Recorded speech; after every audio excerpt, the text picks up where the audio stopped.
kerjanya rada macet biasa. Dari mana Mas? Saya dari asli Banyuwangi kota. Enggak, maksudnya itu dari rumah atau dari kerja?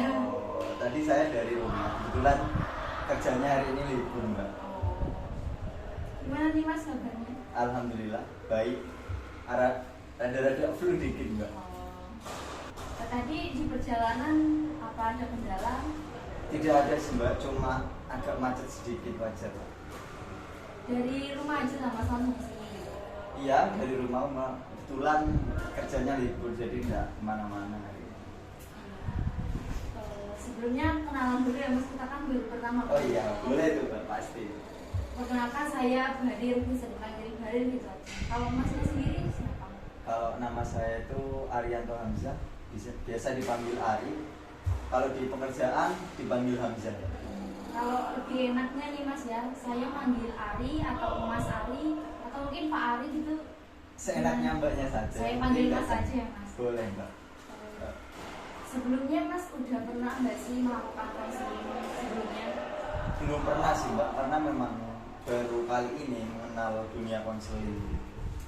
Jadi saya jelaskan sedikit ya Mas. Boleh.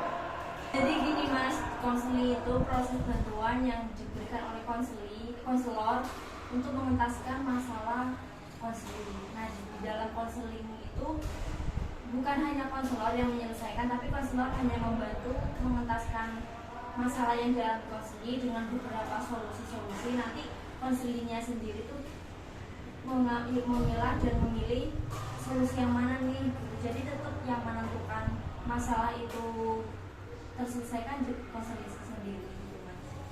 Terus juga perlu Mas ketahui kalau di konseling ini ada yang namanya beberapa asas Mas. Yang pertama asas keterbukaan, yang dimana nanti Mas nggak usah sungkan, nggak usah malu untuk mengutarakan isi hati Mas atau kegelisahan Mas Ari gitu. Terus yang kedua juga ada asas kerahasiaan yang dimana Mas Ari nggak perlu khawatir bahwa masalah Mas Ari ini keluar sampai ke orang lain gitu Mas.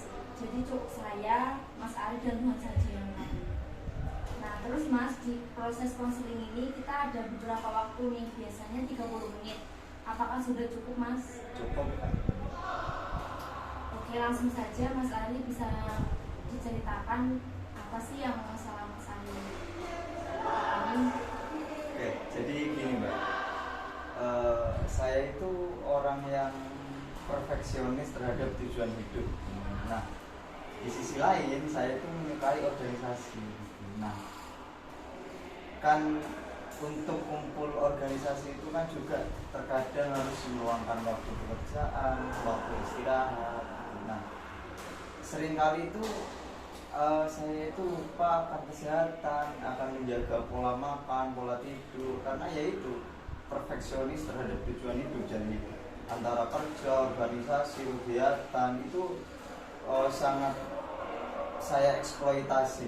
Seringkali kesulitan mengatur waktu untuk kapan waktu istirahat, kapan waktu makan, itu kadang sering lupa.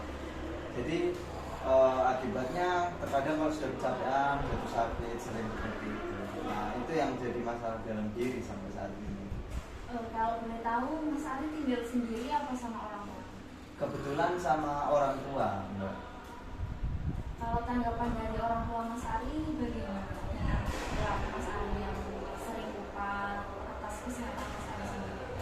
Ya paling-paling orang tua cuma mengingatkan, tapi ya kembali lagi itu karena saya orang yang keras kepala, perfeksionis itu yang membuat saya keras kepala. Semuanya harus selesai, semuanya harus tercapai.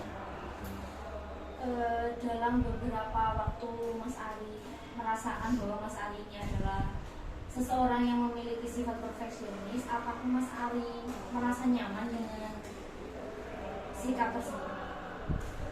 Awalnya itu sangat nyaman karena memang selain kita berusaha menuntut tujuan hidup kita, di sana kita lebih menonjol daripada orang-orang lain. Jadi ada rasa puas dalam diri, cuman ketika itu dilakukan secara terus menerus terkadang sadar bahwa itu menyiksa diri sendiri.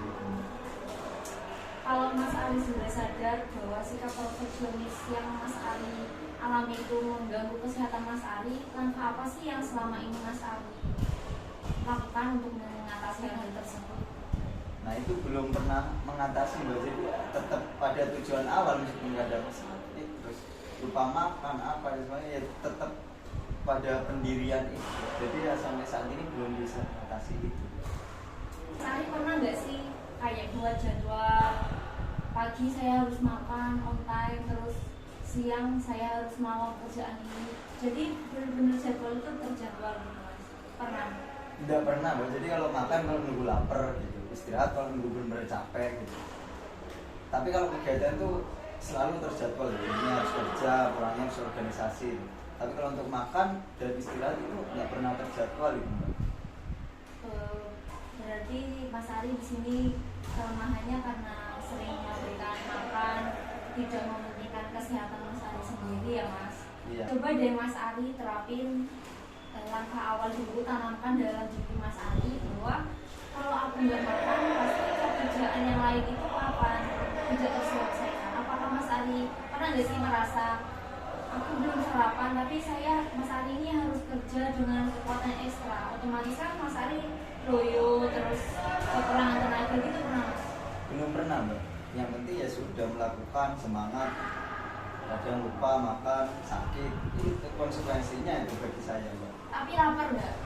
Terkadang merasa lapar, cuman kadang kalau sudah ketunda 20 menit saja itu laparnya sudah hilang gitu, Mbak. Jadi yo ketunda lagi, seperti itu selalu setiap hari. Coba Mas Ari terapin dulu yang namanya itu self management Mas. Jadi bagaimana kita mengatur waktu kita untuk melakukan aktivitas-aktivitas seharian penuh dengan kondisi yang tetap sehat.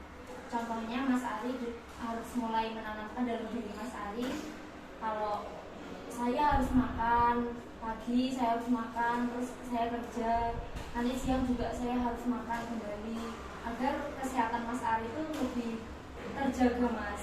Terus juga perlu Mas Ari ketahui bahwa sifat perfeksionis itu memang perlu Mas, tapi Mas Ari juga harus ingat bahwa tidak semua waktu itu harus diiringi dengan sifat perfeksionis. Jadi sifat perfeksionis Mas Ari itu harus ditempatkan pada waktunya gitu Mas.